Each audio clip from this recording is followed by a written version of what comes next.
Kasi ano eh, kasi, di ba direct?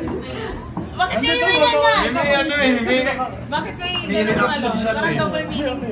Ayun, gusto po niyang completuin si Andrew kasi wasak. Ay parang tingin po niya na merong missing piece kay Andrew. Ay gusto niya siya mag-fill in.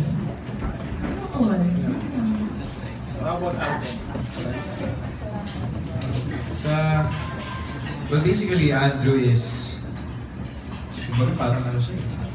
Ano ba tawag yun? May nangyari kasi sa buhay niya. That's why he was like that. Sa trailer. Suplado. Actually, wala talaga siyang pakialam. So, ang nagustuhan niya kay Gara is how hard Gara tried to be in Andrew's life. Yun. Kumbaga, at first, safe yan, Reka. So, how Gara tried to be in Andrew's life na to fill in the blank. Fill in the blanks. Ang hirap, di ba? Spoiler na kasi, sir! Sorry! Okay, so